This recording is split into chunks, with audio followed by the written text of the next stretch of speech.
अस्सलाम वालेकुम, welcome to graphic designing course. और आज ग्राफिक डिज़ाइनिंग की 4th क्लास होने जा रही है जिसका टॉपिक बहुत ही अहम है। इसको आप बिल्कुल भी मिस नहीं कर सकते। ये कंसेप्ट जिसका भी क्लियर हो गया, समझ लो 50 to 60% उसको फोटोशॉप आ गया। इस टॉपिक का नाम है लेयर पैनल और सिलेक्शन पैनल।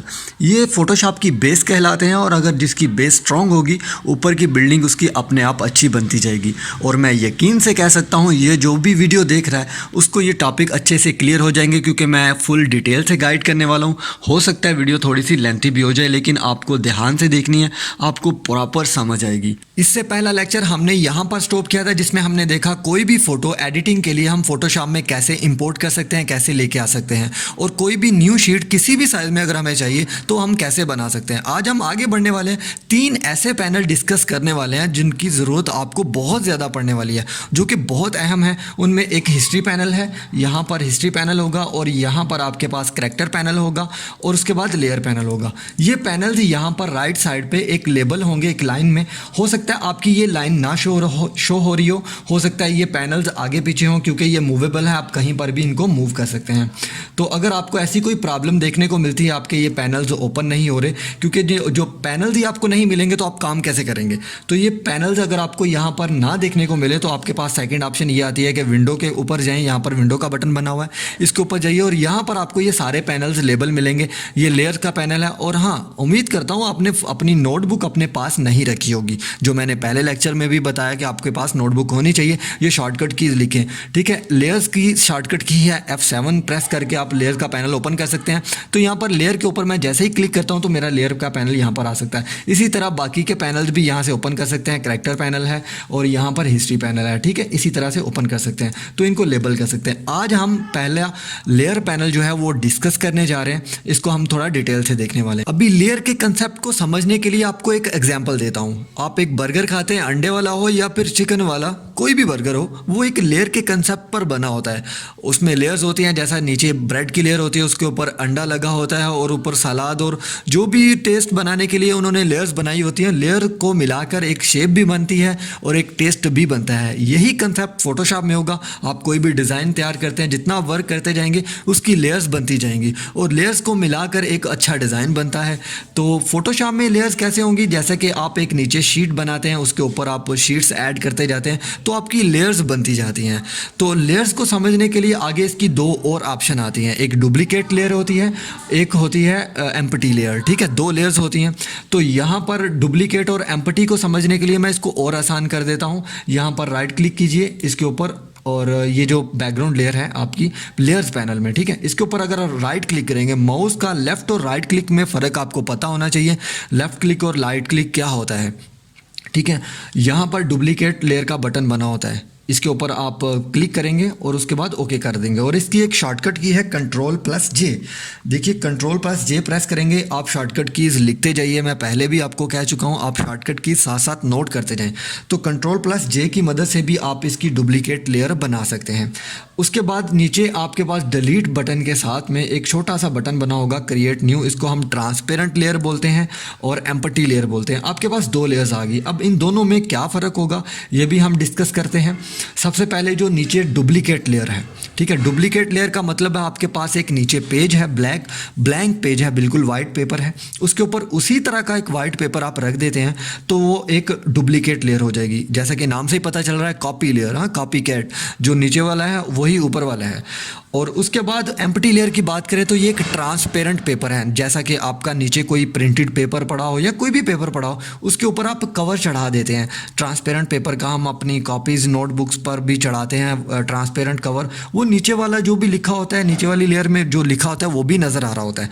तो एम्प्टी लेयर एक्चुअली जो है वो एक ट्रांसपेरेंट पेपर का काम करती है, और जो कॉपी लेयर है वो एक कॉपी पेज का काम करती है, ठीक है। आपको समझ आ गया होगा दोनों में फ़र्क है। अब इन दोनों का इसमें काम क्या है वो भी मैं आपको बता देता हूँ। यहाँ पर अगर मैं इस पैनल में देखिए तो यहाँ पर 3 आंखें आपको नज़र आ रही है। हर लेयर के आगे एक आंख बनी होती है, ठीक है। इस आंख का क्या काम होता है, इसको आप ऑफ करके इस लेयर को हाइड कर सकते हैं। हाइड करके नीचे वाली लेयर का प्रीव्यू देख सकते हैं। तो इसी तरह मैं नीचे वाली लेयर के ऊपर सेलेक्ट रखता हूँ, क्लिक करता हूँ। एक दफ़ा क्लिक करके आपकी लेयर सेलेक्ट हो जाएगी, और ब्रश की मदद से यहाँ पर कुछ भी काम करता हूँ। यहाँ पर मैं लिख देता हूँ कि ING किंग, ठीक है। तो ये हमने नीचे वाली लेयर पर लिख दिया।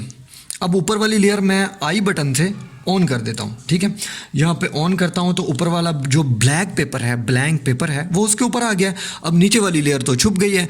तो अब अगर ऊपर वाली लेयर पर मैं कोई भी काम करूँगा, यहाँ पे पी लिख देता हूँ और मतलब कुछ भी आप यहाँ पर टाइप करके और ऊपर वाली लेयर को अगर आप डुप्लीकेट लेयर में कन्वर्ट करें राइट क्लिक करके, अब भी देखें डुप्लीकेट लेयर वाला पैनल जो है वो काफ़ी बड़ा हो गया, पहले छोटा था और वो उसको भी हम डिटेल से आगे डिस्कस करेंगे। लेकिन फिलहाल आपको फोकस करना है डुप्लीकेट लेयर कहाँ पे बनी हुई है, डुप्लीकेट लेयर का बटन कहाँ पे है। तो यहाँ पर देखिए डुप्लीकेट का बटन जो है बना हुआ है और दूसरा आपके पास ऑप्शन है कंट्रोल जे। आप कंट्रोल जे की मदद से भी डुप्लीकेट बनाते हैं। देखिए अभी मैंने इसकी डुप्लीकेट कॉपी ली तो उसी की उसने फोटो कॉपी कर दी है, जैसा कि है ना, उसकी एक कॉपी हमें बना के दे दी है। तो ऐसे में क्या होगा, नीचे वाली लेयर एक्चुअली छुप गई है, वो देखिए नीचे वाली लेयर भी शो हो रही है, ऊपर वाली अगर मैं ऑफ करके देखूं तो नीचे वाली भी हमारे पास पड़ी हुई है। अब ऊपर वाली, इससे ऊपर हम एम्प्टी लेयर की बात करते हैं। एम्प्टी लेयर में क्या होगा, ये देखिए एम्प्टी लेयर ऊपर ऑन है, हमारी ट्रांसपेरेंट पेपर हमारी कॉपी पे चढ़ा हुआ है, लेकिन फिर भी नीचे वाली लेयर नज़र आ रही है क्योंकि मैंने आपको बताया ये ट्रांसपेरेंट होती है। तो यहाँ पर हम अगर कोई काम करें, इस जो ब्लैंक पेपर हमारा ट्रांसपेरेंट पेपर है, इसके ऊपर अगर हम कुछ लिखें तो नीचे वाला भी नज़र आएगा, ऊपर वाला भी नज़र आएगा। यहाँ पर देखिए मैं अगर कुछ और टाइप कर देता हूँ, यहाँ पर कुछ भी लिखता हूँ, कुछ गन वन कुछ भी करता हूँ, तो देखिए वो नीचे वाला भी नज़र आ रहा है, ऊपर वाला भी नज़र आ रहा है। तो अगर मैं ऊपर वाली लेयर ट्रांसपेरेंट ऑफ करता हूँ, अपना जो कॉपी के ऊपर ट्रांसपेरेंट कवर है वो हटा देता हूँ, तो नीचे वाली लेयर का जो हमारा ओरिजिनल बहुत ही शाइनी सा वो भी नज़र आ रहा है, लेकिन ऊपर वाली भी हमारी अगर ऑन करके देखें वो भी है। तो उम्मीद करता हूँ आपको लेयर का कंसेप्ट समझ में आ गया होगा, डुप्लीकेट लेयर क्या होती है और ट्रांसपेरेंट लेयर क्या होती है। देखिए अभी तक मैंने जो बताया आपको, लेयर पैनल कहाँ पर होता है, लेयर पैनल आपको किस तरह का मिलेगा और कहाँ से इसको ओपन करना है अगर आपको नहीं, उसके बाद लेयर्स क्या होता है, और लेयर्स के आगे जो दो ऑप्शन है एम्प्टी लेयर और डुप्लीकेट लेयर, इन दोनों में आपको फ़र्क पता होना चाहिए। इसमें आगे बहुत सारी इंटरेस्टिंग चीज़ें हैं, वो आगे हम पढ़ेंगे, लेकिन फिलहाल आपके लिए इतना आपको पता होना चाहिए लेयर्स के बारे में कि लेयर्स होती क्या हैं। अब हम सिलेक्शन टूल की तरफ बढ़ते हैं, अपने नेक्स्ट टॉपिक की तरफ। तो मैं चाहता हूँ मेरे सामने बिल्कुल ब्लैंक वाइट पेपर हो, ये सारी लेयर्स मैं यहाँ से हटा दूँ। तो इनको डिलीट करने के 2-3 तरीके हैं, वो भी मैं आपके साथ शेयर करता हूँ। यहाँ पर इस लेयर को आप ड्रैग कर सकते हैं, बिल्कुल ड्रैग करके माउस की मदद से आप इसको ड्रैग करके नीचे ला सकते हैं। यहाँ पर आपको डिलीट का बटन मिलता है, ठीक है, इसके ऊपर लाके छोड़ दीजिए, वो डिलीट हो जाएगी। उसके बाद आपको क्या ऑप्शन मिलती है, यहाँ पर राइट क्लिक कीजिए, इसके ऊपर राइट क्लिक करेंगे, यहाँ पर भी आपको डिलीट वाला बटन मिल जाएगा, है ना। इसके ऊपर क्लिक करके भी आप इस लेयर को डिलीट कर सकते हैं। तीसरा तरीका यह है कि आप इसका डिलीट वाला बटन जो कि आपके कीबोर्ड पर मौजूद है, उसको प्रेस करके भी आप इसको डिलीट कर सकते हैं। लेकिन मैं चाहता हूँ ये मैं पूरा पैनल एक दफ़ा उड़ा के, क्योंकि काफ़ी सारी जब लेयर्स हों तो मैं चाह रहा हूँ ये पूरा पैनल ही डिलीट कर दूँ एक ही दफ़ा में। तो इसकी ये विंडो का क्रॉस बटन यहाँ पर मौजूद है मेरे पास, यहाँ पर देखिए, यहाँ पर इसको मैं क्रॉस करूँगा और ओके कर दूंगा, बिल्कुल ब्लैंक आ गया। अभी मुझे क्रिएट न्यू एक नई शीट बनाना चाहता हूँ, तो उसका मैंने आपको तरीका बताया था फाइल न्यू में जाने का, और इसका एक शॉर्टकट की थी। आज हम शॉर्टकट की से खोलते हैं, Ctrl+N प्रेस करता हूँ तो मेरे पास ये पैनल ओपन हो जाता है। इसके बाद ओके करता हूँ तो यहाँ पर ये शीट आ चुकी है, और इसको पहले की तरह मैं यहाँ पर लेके आके छोड़ता हूँ, ठीक है, यहाँ पर छोड़ा और ये बिल्कुल सेंटर में एडजस्ट हो गया। अभी हमने क्या करना है, सिलेक्शन की बात करने वाले। तो सिलेक्शन को समझने से पहले आपको एक एग्जांपल देता हूँ, बहुत इंटरेस्टिंग सी है, आपने नॉर्मल लाइफ में देखा होगा। आपके जो डोर्स होते हैं, डोर्स या विंडोज़ को पेंट करने वाले आते हैं, जो कि एक स्प्रे गन से उसको पेंट करते हैं। तो उसको पेंट करने के लिए वो क्या करते हैं, पहले जो आपके साइडों पे पेंट अगर ना ख़राब हो, आपकी दीवारों का पेंट ना ख़राब हो, जो आपकी वॉल्स पर टाइल्स लगी हुई हैं उन पर वो पेंट ना गिरे, तो वो क्या करते हैं, बहुत सारे न्यूज़पेपर या कोई ऐसा पेपर चिपका देते हैं बिल्कुल साइडों पर। अगर आपको उनका पेंट बाहर गिरे भी तो वो दीवार को ख़राब ना करे, ठीक है। तो आप ज़रा तस्वर में लाइए, वो सारा जो स्केच अपने जहन में बनाइए कि साइडों पे बिल्कुल उन्होंने लेबल की होती है न्यूज़पेपर्स को, ताकि उनका पेंट बाहर ना जाए। यहाँ पर भी सिलेक्शन का कंसेप्ट बिल्कुल ऐसा ही है। आपने जो हिस्सा सेलेक्ट करना है, जो हिस्सा मार्क करना है, उसके इर्द गिर्द आप समझ लीजिए आपका न्यूज़पेपर लगा हुआ है। आपने खुले हाथ जितना भी काम करना है, वो जितना आपने सेलेक्ट किया हुआ एरिया उसी में ही गिरेगा, उसके बाहर आपका ना तो पेंट जाएगा, कोई काम उसके बाहर नहीं जाएगा, ठीक है। तो इसके एग्जाम्पल के लिए मैं यहाँ पर अब क्या करूँगा, एम्प्टी लेयर क्रिएट करूँगा, जाऊँगा, ठीक है। डुप्लीकेट भी बना सकता हूँ, लेकिन मैं एम्प्टी लेयर यहाँ पर क्रिएट करूँगा। उसके बाद मैं यहाँ पे सिलेक्शन का टूल, जो पहला टूल है यहाँ पर आपको देखने को मिलता है, इसके ऊपर अगर आप राइट क्लिक करेंगे तो आगे आपको 2-3 टूल और देखने को मिलेंगे। तो यहाँ पे रेक्टेंगुलर है और सर्कुलर है, ठीक है। 2 टूल्स फिलहाल सिलेक्शन के लिए मैं आपके सामने ओपन करता हूँ। तो रेक्टेंगुलर भी ओपन करते हैं यहाँ पर, ठीक है। यहाँ पर ओपन करता हूँ, मैं इसको ड्रा कर लेता हूँ इतना हिस्सा। ये हिस्सा मैंने मार्क कर लिया, ठीक है। मार्क करने के बाद अब इसमें अगर मैं पेंट करना चाहूँ, यहाँ पे देखिए ब्रश मैं पकड़ता हूँ और यहाँ पे ब्रश की प्रॉपर्टीज़ के बारे में हम आगे डिस्कस करते जाएंगे साथ साथ। तो यहाँ पे राइट क्लिक करके मैं ब्रश की प्रॉपर्टीज़ ओपन करता हूँ और यहाँ पर ये ब्रश की हार्डनेस और सॉफ्टनेस है, ठीक है। ये साइज़ मैं इसका इंक्रीज़ कर लेता हूँ, मैं सिर्फ समझाने के लिए आपको ये करने वाला हूँ कुछ इस तरह की, ठीक है। अब मैं रेड कलर मेरा सिलेक्ट है, तो मैं यहाँ पर देखिए मेरा ब्रश तो इतना बड़ा है, ये देखिए साइड पे, लेकिन मैं अगर मैं उसके ऊपर क्लिक कर रहा हूँ, लेकिन वो सिर्फ उतना हिस्सा, जितना हिस्सा मैंने सेलेक्ट किया है उसी में ही पेंट कर रहा है, उसके बाहर नहीं गिर रहा। तो आपको सिलेक्शन के लिए ये चीज़ आप समझ लीजिए कि जितना हिस्सा आपने सेलेक्ट किया होगा सिर्फ उतना हिस्सा ही पेंट होगा। तो इसको डिसलेक्ट करने के लिए वापस से आपको सिलेक्शन टूल ओपन करना होगा और इसके ऊपर राइट क्लिक करना होगा। राइट क्लिक यहाँ करेंगे तो और प्रॉपर्टी आएगी, लेकिन सिलेक्शन वाले हिस्से पर ही आपको क्लिक करना होगा। यहाँ पर आपको डिसलेक्ट की ऑप्शन मिल जाती है पहले ही नंबर पर। और दूसरा, इसकी भी एक शॉर्टकट की है जिसको आपने लिख लेना है, लाजमी अपनी नोटबुक पास रखिए क्योंकि बार बार मैं बोलूँगा। और कंट्रोल डी, ठीक है, कंट्रोल डी आप प्रेस करेंगे तो ये डिसलेक्ट हो जाएगा, ठीक है। अभी सिलेक्शन में आगे हम मज़ीद इसकी प्रॉपर्टीज़ को डिस्कस करते हैं। यहाँ पर अगर मैं ये हिस्सा, इतना हिस्सा सेलेक्ट किया हुआ है, मैं चाहता हूँ इसमें कुछ और शेप्स सेलेक्ट करूँ। मैं चाहता हूँ कि इसमें जो ये हमारा एग है, सर्कुलर है, इसको भी मैं सेलेक्ट करूँ। तो मैं जैसे ही इसको सेलेक्ट करूँगा तो वो देखिए इसमें ऐड हो जाएगा, ठीक है। ये इसमें ऐड हो जाएगा, इसकी सिलेक्शन ऐड हो जाएगी। लेकिन मैं चाहता हूँ नहीं, मुझे ये नेगेटिव में चाहिए यार, मुझे ये नहीं चाहिए, मैं इतना हिस्सा रिमूव करना चाहता हूँ। तो उसके लिए आपको ऊपर 4 पैनल देखने पड़ेंगे। ये देखिए 4 पैनल आपको देखने को मिल रहे हैं। पहला पैनल वो से दीजिए, उसके ऊपर आप, मैं माउस लेके गया हूँ तो उसने बता दिया मुझे न्यू सिलेक्शन। न्यू सिलेक्शन का आपको पता है कि न्यू से बिल्कुल न्यू सिलेक्शन लेगा। ये देखिए बिल्कुल पहले वाली उसने रिमूव कर दी और बिल्कुल न्यू सिलेक्शन ले ली। अब अगर मैं दूसरा बटन प्रेस करता हूँ, जैसे कि उसकी शेप से ही आपको नज़र आ रहा है कि ये सिलेक्शन को ऐड करेगा। मैं इसके अंदर जितनी भी सिलेक्शन ऐड करूँगा वो साथ साथ ऐड होती जाएगी। ये देखिए, ये आप देख रहे हैं, ये जितनी सिलेक्शन मैं करूँगा ये ऐड होती जाएगी। इसकी हम लाइव प्रैक्टिस आगे करने वाले हैं। उसके बाद ये आपको शेप से ही पता चल रहा है, सब्ट्रैक्ट करेगा, ये इसको अंदर से नेगेटिव करेगा। यहाँ से देखिए मैं इसको जितना हिस्सा सेलेक्ट कर रहा हूँ वो उतना हिस्सा नेगेटिव होता जा रहा है। अगर हमारा रफ सेलेक्ट हो गया है, कहीं से गलत हो गया है, तो हम यहाँ से नेगेटिव सिलेक्शन भी कर सकते हैं, ठीक है। ये इतनी चीज़ें आप जो है अपने माइंड में रखिए। फिलहाल ये 3 पैनल जो हैं वो अपने माइंड में रखिए। चौथे पैनल को हम आगे डिस्कस करेंगे जब उसकी ज़रूरत होगी। अभी आप पजल मत होइए। ये 3 पैनल रखिए कि एक न्यू सिलेक्शन है, उसके बाद ऐड सिलेक्शन है, तीसरी सब्ट्रैक्ट सिलेक्शन है, ठीक है। ये तीनों पैनल किसी भी सिलेक्शन के टूल में आप काम करें, ये 3 पैनल आपके काम आएंगे। ये और भी आगे सिलेक्शन पैनल हमें देखने को मिलेंगे। ये किसी भी फ़ोटो को सिलेक्ट करने के लिए या हमें बैकग्राउंड रिमूव करना है या कोई भी कुछ काम करना है तो उसके लिए ये बहुत ज़रूरी होते हैं, ठीक है। अब इसकी प्रैक्टिस के लिए मैं आपके सामने कोई एक फ़ोटो ओपन करता हूँ, उसको हम सेलेक्ट करने की कोशिश करते हैं और बाकी के टूल भी हम इसमें डिस्कस करने वाले हैं। सिलेक्शन के बाकी के टूल्स अच्छे से समझाने के लिए मैं यहाँ पर अपनी एक पिक्चर इंपोर्ट करता हूँ डेस्कटॉप से, जो कि मैं ड्रैग एंड ड्रॉप की मदद से ही करूँगा। और यहाँ पर मैं इसको ड्रैग एंड ड्रॉप कर लेता हूँ यहाँ पर, ठीक है। अगर आपका ड्रैग एंड ड्रॉप काम नहीं कर रहा तो मैंने अपनी एक पहला लेक्चर है फोटोशॉप का, उसमें ये पूरा क्लियर किया था कैसे आपका ये प्रॉब्लम फिक्स हो सकता है। तो वो आपको वीडियो देखना चाहिए अगर आपको ऐसा कुछ प्रॉब्लम देखने को मिलता है। तो यहाँ पर मेरी ये पिक्चर आ चुकी है। अगर मैं इसको सेलेक्ट करना चाहूँ इसी टूल से जिसको मैंने पहले डिफ़ाइन किया था, सर्कुलर और रेक्टेंगुलर टूल से, तो अगर सर्कुलर से मैं यहाँ पे स्टार्ट कर दूँ सिलेक्शन तो हो जाएगी। यहाँ पर देखिए सेलेक्ट कर रहा हूँ और उसके बाद मुझे एक दफ़ा ऊपर प्रॉपर्टीज़ लाजमी देख लेनी है। आप प्रैक्टिस करते जाएंगे, आपको आदत हो जाएगी। यहाँ पे प्रॉपर्टीज़ देख लीजिए, आपके पास प्लस में होना चाहिए, ठीक है। यहाँ पे सब्ट्रैक्ट में नहीं होना चाहिए, प्लस में होना चाहिए। और प्लस में आप यहाँ पर सिलेक्शन करते रहेंगे किसी भी पिक्चर का बैकग्राउंड रिमूव करने के लिए, आप इसके ज़रिए सिलेक्शन। और अगर मैं इसी से करता रहूँ तो मुझे काफ़ी टाइम लगेगा, है ना। तो इसकी सहूलत के लिए, इसकी आसानी के लिए हमारे पास एक और टूल मौजूद है। यहाँ पर आप नीचे देखिए, इसके नीचे एक और टूल है, लेसो टूल, पॉलीगोनल टूल और मैग्नेटिक टूल। यहाँ पर अगर लेसो टूल पहले वाला मैं उठा लेता हूँ और यहाँ पर इसका काम करना शुरू करता हूँ। मैं थोड़ा सा पिक्चर को जूम कर लेता हूँ।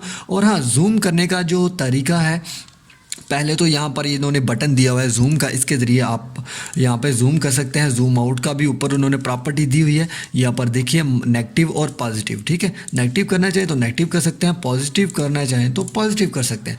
लेकिन इसका एक शॉर्टकट तरीका है, जल्दी से अगर आपको करना है तो आल्ट का बटन होल्ड करके रखिए।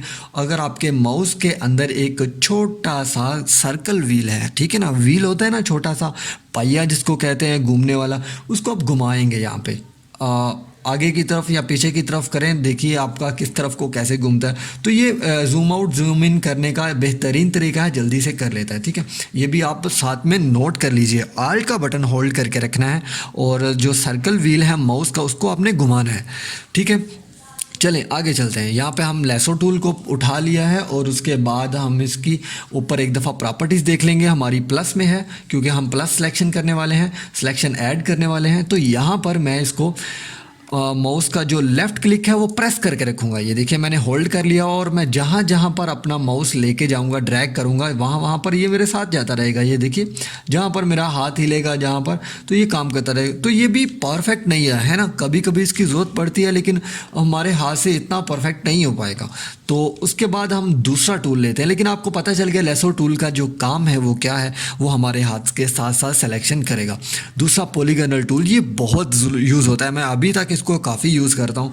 इसका जो काम है वो बहुत ही इंटरेस्टिंग है। ऊपर मुझे प्रॉपर्टीज़ एक दफ़ा फिर से देख लेनी है। मैं बार बार आपको इसलिए दिखा रहा हूँ ताकि आप लोग को ये बात याद रहे कि जब भी आपने सिलेक्शन करनी है पॉजिटिव और नेगेटिव का ख्याल आपको रखना चाहिए। यहाँ पर मैं पॉजिटिव में लेता हूँ, यहाँ पर एक क्लिक लेता हूँ। इसका मुझे दबा के नहीं रखना पड़ेगा, माउस का बटन बिल्कुल मैंने छोड़ दिया है और मैं इसको एक दफ़ा दबा के छोड़ा है। ये देखिए उस वहाँ से इसने एक पॉइंट पकड़ लिया है, उसके बाद जैसे एक धागा बांध लेते हैं एक पॉइंट से दूसरे पॉइंट तक, ये भी ऐसा ही कंसेप्ट है। तो मैं जहाँ जहाँ क्लिक करता जाऊँगा वहाँ वहाँ पे ये अपना पॉइंट बनाता जाएगा। तो आप सोच रहे होंगे ये भी काफ़ी अच्छी चीज़ है ना, इसके ज़रिए हम अपनी मर्ज़ी से सिलेक्शन कर पाएंगे। ये देखिए काफ़ी अच्छे से ये काम कर रहा है। ये देखिए यहाँ पर मैं करता जा रहा हूँ और ये बहुत आसानी से सिलेक्शन करता जा रहा है। तो चलें अब इसको भी बंद करते हैं। अब इसके अलावा एक और इंटरेस्टिंग टूल के बारे में हम डिस्कस करने वाले हैं। इसका नाम है मैग्नेटिक लेसो टूल। ये एक मैग्नेट है जो दो कलर्स के बीच में बनने वाली एक लाइन होती है उसके ऊपर काम करता है।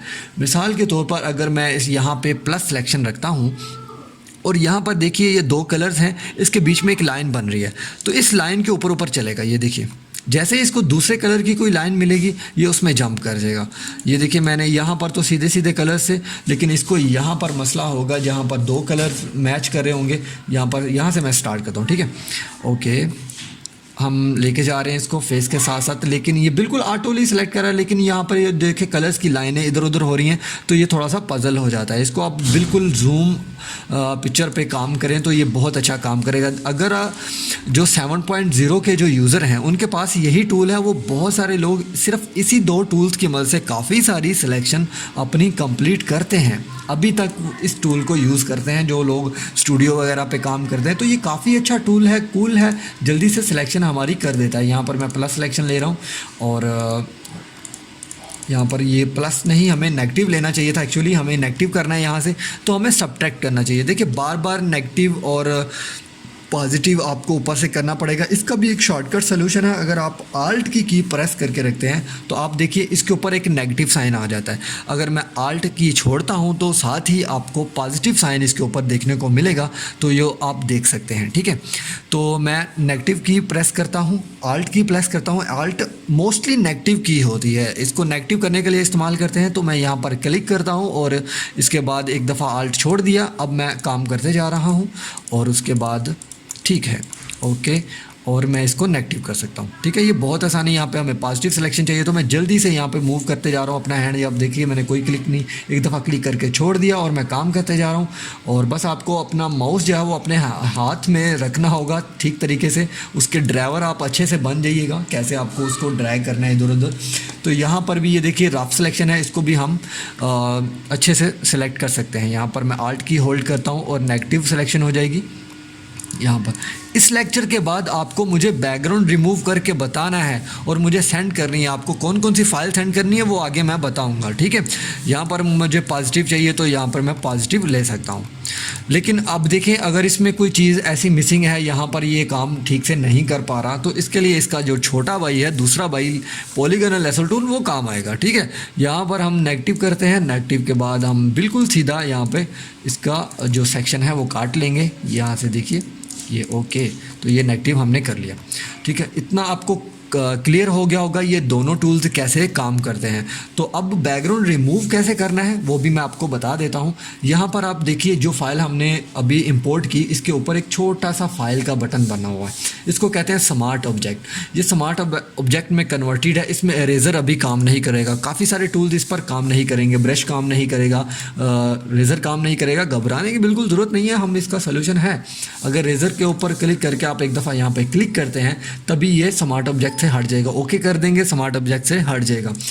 लेकिन इसके जो ऊपर है इसके ऊपर भी क्लिक करके आप इसको हटा सकते हैं, ठीक है। ये दोनों तरीके हैं, लेकिन आसान तरीका आप जल्दी से ये कर लेंगे, ओके कर दीजिए और ये हट जाएगा, ठीक है। ये हट गया। उसके बाद अभी हमें इसका बैकग्राउंड रिमूव करना है, ठीक है। बैकग्राउंड रिमूव करना है, या फिर मैंने रेज़र उठाया हुआ है, इसके ऊपर राइट क्लिक करता हूँ मैं, इसकी रेज़र की प्रॉपर्टीज़ जो है वो खुल जाएंगी। कौन से कलर का रेज़र चाहिए, किस टाइप का रेज़र चाहिए, तो मैं यहाँ पे हार्ड रेज़र चूज़ करता हूँ। उसके बाद मैं इसका साइज़ यहाँ पे सेट कर लेता हूँ, ठीक है। अब मैं ओके कर दिया। अब मैं इसको रिमूव कर रहा हूँ। अरे ये क्या, ये तो मेरी पिक्चर सेलेक्ट हो रही है, ये तो मेरी पिक्चर ही कट होती जा रही है। तो मैंने जैसे आपको पहले बताया था, जो हिस्सा हम सेलेक्ट करेंगे, जो हिस्सा हम टारगेट करेंगे, वही हिस्से पर हमारा एक्शन होगा, वो चाहे पेंट का हो चाहे इरेजर का हो। तो अभी हमें क्या करेंगे, कंट्रोल जी बैक की है, इसकी आप कंट्रोल जी करके आप बैक कर सकते हैं अगर आपकी कोई गलती हो जाती है। और इसका हिस्ट्री टूल भी आप यूज़ कर सकते हैं बैक करने के लिए, ठीक है। और अभी हम बैक आ चुके हैं, लेकिन अब हमें बैकग्राउंड रिमूव करना था यार। अब क्या करें, अभी हमारे पास एक और ऑप्शन होती है, हम सिलेक्शन टूल को वापस से सेलेक्ट रखेंगे। सिलेक्शन टूल को अगर आप सेलेक्ट नहीं करेंगे तो ये आपको ऑप्शन नहीं देखने को मिलेगी। यहाँ पे सेलेक्ट इनवर्स है। उसके बाद अगर आप रेज़र पे हैं तो आपको ये सेलेक्ट इनवर्स हो सकता है ना देखने को मिले। ये देखिए रेज़र मैंने सेलेक्ट कर लिया। उसके बाद इसमें कोई ऐसी ऑप्शन नहीं है। इसकी एक शॉर्टकट की है कंट्रोल शिफ्ट आई, ठीक है। इसको प्रेस करके भी आप सेलेक्ट इनवर्स कर सकते हैं। लेकिन अभी आपको कैसे पता चलेगा कि मेरा जो ऑब्जेक्ट है वो सेलेक्ट इनवर्स में जा चुका है। तो आप देख सकते हैं यहाँ पे साइडों पे भी एक लाइन सिलेक्शन की आ चुकी है, ठीक है। यहाँ से आपको पता चल जाएगा कि मेरा जो बैकग्राउंड है वो अभी सेलेक्ट है, मेरी पिक्चर अनसेलेक्ट हो चुकी है। अभी मैं अगर रेज़र टूल यूज़ करूँगा तो वो बिल्कुल मेरा बैकग्राउंड ही रिमूव करेगा, ठीक है। यहाँ पर देखिए मेरा बैकग्राउंड वो रिमूव कर रहा है। मैं कुछ हिस्सा छोड़ रहा हूँ अभी, वो आपको एक की भी बतानी है बैकग्राउंड रिमूव करने के लिए। अब बैकग्राउंड रिमूव करने की है, मैं बार बार ये बात करता रहा हूँ पहले भी कि अपनी नोटबुक अपने पास रखिए, ये सारी शॉर्टकट की एक दफ़ा लिख लीजिए, आपको बाद में भूल जाएगी। तो यहाँ पर एक की है कंट्रोल एक्स, ठीक है। मैं कंट्रोल एक्स प्रेस करता हूँ, पूरे का पूरा बैकग्राउंड जो हमारा सेलेक्ट था वो पूरे का पूरा कट हो चुका है। कंट्रोल एक्स बेसिकली कट करने की होती है, ये एक यूनिवर्सल की है। काफ़ी जगह पर इसको कोई भी वर्ड सेलेक्ट करके कट करने के लिए हम यूज़ करते हैं, बहुत सारे लोग इसको जानते होंगे। तो ये हमने एक ही दफ़ा में अपना बैकग्राउंड रिमूव कर दिया। अभी हमने पढ़े थे कितने 2 टूल हमने कवर कर दिए, उसकी जो आगे फैमिलीज हैं वो भी हमने कवर कर दी। अभी एक और बहुत ही इंटरेस्टिंग टूल है, उसके लिए मैं वापस जो है अपना बैकग्राउंड वापस लाना चाहता हूँ। मैं यूज़ करूँगा इस वक्त हिस्ट्री टूल, ठीक है। हिस्ट्री पैनल यूज़ करूँगा, मुझे बैक जाना है। ये देखिए मेरा वापस जो है वो आ चुका है बैकग्राउंड। अब इसको कंट्रोल डी प्रेस करूँगा, जो कि शॉर्टकट की है डिसेलेक्ट करने की, ठीक है। डिसेलेक्ट करने के लिए आपको वापस से ये सिलेक्शन टूल भी सेलेक्ट करके उसके बाद इसके ऊपर राइट क्लिक करेंगे तो यहाँ पे डिसेलेक्ट आपको मिल जाता है, ठीक है। डिसेलेक्ट यहाँ से भी कर सकते हैं, उसके बाद कंट्रोल डी भी प्रेस कर सकते हैं। ये भी आप नोट कर लीजिए, आपको इस की भी आगे ज़रूरत पड़ेगी। उसके बाद यहाँ पर आपने डिसेलेक्ट कर लिया। अभी मैं एक तीसरा टूल है जो कि बहुत ही अच्छा है, यहाँ पे क्विक सिलेक्शन टूल। इसके ऊपर राइट क्लिक कीजिए और क्विक सिलेक्शन टूल को सेलेक्ट कर लीजिए। अब इसकी भी ऊपर प्रॉपर्टीज़ है, ये देखिए प्लस है, नेगेटिव है, शेप थोड़ी सी चेंज हो गई है लेकिन प्रॉपर्टीज़ इसकी सेम है। एक के ऊपर नेगेटिव है, एक के ऊपर पॉजिटिव चार्ज चार्ज है, तो हमें पॉजिटिव चार्ज वाला उठा लेना है और यहाँ पे सेलेक्ट करना है। अब ये कैसे कंसेप्ट पे काम करता है, ये पूरे का पूरा कलर, जिस कलर पर इसको आप प्रेस करेंगे उसके नीचे जितना कलर होगा, ब्लैक है, टोटल ब्लैक, इर्द गिर्द जितना ब्लैक होगा उसको सेलेक्ट कर लिया। आपके सामने मैंने ब्लैक के ऊपर क्लिक किया और उसके इर्द गिर्द जितना ब्लैक एरिया था, जितना डार्क एरिया था, उसको अपने मिलते जुलते कलर्स को भी सेलेक्ट कर लिया। यहाँ पर ये देखिए, इसको यहाँ से भी इसने सेलेक्ट कर लिया। लेकिन इसको जो हम नेगेटिव सेलेक्ट कर सकते हैं, आल्ट का प्रेस करके, आल्ट बटन प्रेस करके हम यहाँ पर क्लिक करेंगे तो यहाँ पर नेगेटिव सिलेक्शन हो जाएगी। ठीक है, यहाँ पे बहुत इजी आप कर सकते हैं। और ये हम टाई भी जो है वो प्लस के ज़रिए हम कर सकते हैं, यहाँ पे सेलेक्ट कर सकते हैं। फेस हमारा सेलेक्ट होने वाला है और उसके बाद ये देखिए जो भी मिलते जुलते इसको कलर मिलते हैं वहाँ पर ये सेलेक्ट अपनी सिलेक्शन जो है वो करता जा रहा है बहुत। लेकिन जहाँ पर जो कलर्स ज़्यादा देखने को मिलते हैं बहुत ज़्यादा, तो वहाँ पर इसको मसला आता है। अगर आपका क्लिक जो पिक्चर का है वो DSLR का हो, वहाँ पर बहुत ज़्यादा आपको जो है बैकग्राउंड ब्लर मिलता है, तो वहाँ पर ये बहुत अच्छा काम कर रहा होता है। उन पिक्चर को तो सेलेक्ट करना है, ऐसे यूँ समझे कि कुछ ही सेकंड का काम होगा आपके लिए। यहाँ पर तो कलर्स जो है वो बहुत ही मैच हो रहे हैं इसके साथ, तो इसलिए इसको मसला होता है। तो यहाँ पे आल्ट करके इसको भी मैं सेलेक्ट कर सकता हूँ। ठीक है, ये सिलेक्शन का देखिए आप कितनी जल्दी, पहले की निस्बत हमने कितनी जल्दी इसको सेलेक्ट कर लिया। अब इसका भी हम बैकग्राउंड रिमूव कर सकते हैं, लेकिन अभी हमारा जो पार्ट है वो सिलेक्ट है, हमारी पिक्चर सेलेक्ट है, लेकिन हमें एक सेलेक्ट इन्वर्स करना है। Ctrl+Shift+I प्रेस करूँगा और सेलेक्ट इन्वर्स हो जाएगा। तो मैं Ctrl+X प्रेस करूँगा तो भी मेरा बैकग्राउंड रिमूव हो जाएगा। तो मैंने बैकग्राउंड रिमूव करने के लिए आपको सिलेक्शन जो है वो बहुत ही इंपॉर्टेंट है। आपको पहले टारगेट करना है, उसके बाद एक्शन करना है। ठीक है, आपको पहले टारगेट करना आ जाए, एक्शन करना तो एक जैसे कहते हैं ट्रिगर दबाना है और गोली निकल जाती है, वैसे टारगेट करना अपने जो क्या कहते हैं वो निशानाबाज होते हैं, वो निशाने को बिल्कुल सेलेक्ट करना, जहाँ पे उन्होंने निशाना देना, अपने निशाने सीधे करना, ये एक बहुत ही अहम पॉइंट होता है यहाँ पर। तो आपको यहाँ पर टारगेट करना जो है वो आना चाहिए, वो ज़्यादा अहम है एक्शन करने से। तो एक्शन तो हम बाद में करते रहेंगे, लेकिन आपको टारगेट करना बाद में मसला होगा। अगर आप यहाँ पे हैंड सेट कर लेंगे तो आप बाद में बहुत ईजी रहेंगे। अब एक टूल रह गया है जो हमारा लास्ट टूल है, उसके बाद हम फ़ोटो को सेव करना आपको बताएंगे। और हाँ, इसके बाद आपने मुझे फ़ोटो जो है अपनी बैकग्राउंड रिमूव करके मुझे सेंड भी करनी है। ये मैटर नहीं करता कि बहुत एक्यूरेट हो, यहाँ पे हेयर्स को छोड़ सकते हैं, लेकिन यहाँ से आपका बहुत अच्छे से हो जाना चाहिए। आप इन तीनों टूल्स की मदद से बहुत अच्छी सिलेक्शन कर सकते हैं, मैंने आपको यहाँ पर बता दिया। अभी मैं अपनी इस पिक्चर को हाइड करता हूँ। ठीक है, पिक्चर को हाइड करता हूँ। यहाँ पर मैं इसको थोड़ा सा आपको समझाने के लिए यहाँ पर एक पिक्चर लेता हूँ। अब मेरे पास एक ऐसी पिक्चर है जिसमें दो कलर मुझे देखने को मिल रहे हैं, बिल्कुल सॉलिड दो कलर हैं, और यहाँ पर बैकग्राउंड पे मुझे वाइट दिख रहा है, आगे रेड दिख रहा है। अब इनमें से किसी भी पार्ट को मैं सेलेक्ट करना चाहूँ सिर्फ एक ही सेकंड में, एक सेकंड से भी पहले, तो मैं बहुत आसानी से कर सकता हूँ। हमारे लिए एक टूल और है, मैजिक वॉन्ड टूल। ये जादू की छड़ी भी इसको बोल सकते हो आप, बिल्कुल ऐसी बनी हुई है ना, वो जो ड्रामों में कुछ परियों वरियों में पकड़ी होती है, वो उसी टाइप की ये भी आप कह सकते हैं। तो यहाँ पर ये स्टिक जिस कलर के ऊपर आप प्रेस करेंगे वो पूरे के पूरे कलर को ये सेलेक्ट कर लेगी। यहाँ पर मैं इस कलर वाइट के ऊपर क्लिक किया तो उसने पूरे का पूरा वाइट एरिया सेलेक्ट कर लिया, उसने रेड को छोड़ दिया। रेड को एक्चुअली उसने डिसेलेक्ट किया है, सेलेक्ट नहीं किया। तो इसकी भी वैसे ही ऊपर प्रॉपर्टीज़ है, प्लस है, नेगेटिव है, ये भी आल्ट से कंट्रोल होता है। अगर आप प्लस में रहें तो आल्ट प्रेस करके आप नेगेटिव सिलेक्शन इसकी कर सकते हैं। अगर मुझे इस रेड का वाइट एरिया रिमूव करना है, अब मैं ये भी बता देता हूँ, अगर आप गूगल से कुछ प्रोडक्ट की फ़ोटोज़ डाउनलोड करेंगे या कोई ऐसी PNG फ़ोटो डाउनलोड करेंगे जिसका बैकग्राउंड बिल्कुल प्लेन वाइट होगा, तो आप इसके ज़रिए एक चुटकी में उसको रिमूव कर पाएंगे। तो मैं ये सेलेक्ट करके Ctrl+X प्रेस करता हूँ तो वो देखिए पूरे का पूरा रिमूव हो चुका है।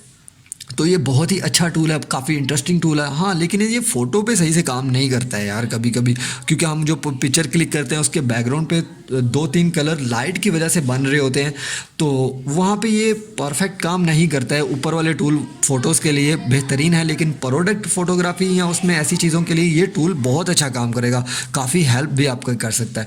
तो चलें अब इसको भी हम बंद करते हैं और अपनी फ़ोटो ऑन करते हैं। यहाँ पर ये देखिए मैंने आई बटन से इसको ऑन कर दिया। अब मैं इसको सेव करने जा रहा हूँ। सेव करने का आपको तरीका 3 तरीके बता रहा हूँ।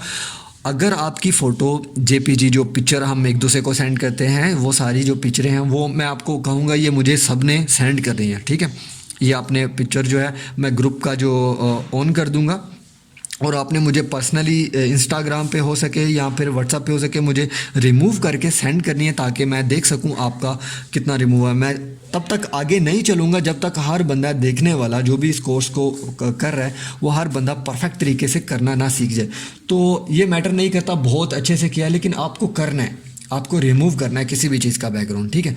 अब सेव करने की बात करते हैं। फाइल में जाइए, यहाँ पर सेव एज के ऊपर क्लिक करेंगे तो यहाँ पर आपको देखने को मिलेगा फोटोशॉप PSD ठीक है। यहाँ पर इसी फाइल में अगर आप सेव करेंगे तो इसी फाइल में आपका सेव हो जाएगा। ये होगी फोटोशॉप की फाइल। वापस जब ओपन करेंगे तो इसी तरह लेयर्स बनी होंगी, इसी तरह सब कुछ होगा। ये एक फोटोशॉप की फाइल होगी। उसके बाद आपको सेव एज में जाके वापस से एक दफ़ा JPG में करना है। ये फॉर्मेट चलता है। अगर मैं JPG में करूँगा तो मेरा वाइट बैकग्राउंड ऑटोमेटिक लग जाएगा, ठीक है। तो मैं इसको भी सेव करके बता दूंगा आपको, लेकिन फ़िलहाल मुझे सेव करना है फाइल में जाके, उसके बाद सेव एज में जाऊँगा, उसके बाद PNG में। ये देखिए PNG फॉर्मेट है। PNG फॉर्मेट से क्या होता है, ट्रांसपेरेंट बैकग्राउंड रहता है। अगर मैं इसको PNG में सेव करता हूँ, देखो JPG का आप सभी को पता होगा, लेकिन PNG का हो सकता है किसी को ना पता हो, तो मैं आपको बता देता हूँ एक दफ़ा। मैं इसको ऑफ करता हूँ। देखिए अभी मेरी फ़ाइल सेव होने जा रही है, तो जैसे ही सेव होती है मैं आपको ऑन करके दिखाता हूँ। अभी तो मैं दोनों इमेज यहाँ पर प्लेस करके आपको दिखाता हूँ JPG फॉर्मेट में जो पिक्चर होती है वो कैसी दिखती है और PNG फॉर्मेट वाली पिक्चर कैसे दिखती है। ये हमारे पास जो पहली पिक्चर है ये PNG फॉर्मेट है। ये देखें, इसका बैकग्राउंड बिल्कुल पहले से ही रिमूव था, ठीक है। ये दूसरी JPG वाली आ गई, तो मैं इसको रिमूव ऑफ करता हूँ। तो ये देखें, मैंने जैसे ही ऐड किया ये पिक्चर मेरे पास जो है बिल्कुल JPG PNG फॉर्मेट में है, जिसका बैकग्राउंड बिल्कुल हटा हुआ है, ऐसे ही सेव हुई थी। आप इसको कभी भी किसी भी डिज़ाइन में यूज़ भी कर सकते हैं। तो ये एक तरीका था आपको JPG और PNG में सेव करने का। तो चलें आज का लेक्चर हम ख़त्म करते हैं। आप इसका जितने भी आंसर क्वेश्चन हैं वो कमेंट बॉक्स में भी कर सकते हैं। मेरी इंस्टाग्राम की ID भी नीचे लिखी हुई है, मेरा व्हाट्सअप नंबर भी दिया गया है, वहाँ पर भी इसके क्वेश्चन कर सकते हैं जो भी आपकी प्रॉब्लम्स होगी। मैंने पहले भी बताया आपको, मैं सभी को साथ लेके चलूँगा और जो भी जितनी भी प्रॉब्लम सबकी होगी नेक्स्ट लेक्चर मैं तभी बनाऊंगा जब तक सबको ये पॉइंट क्लियर नहीं होंगे।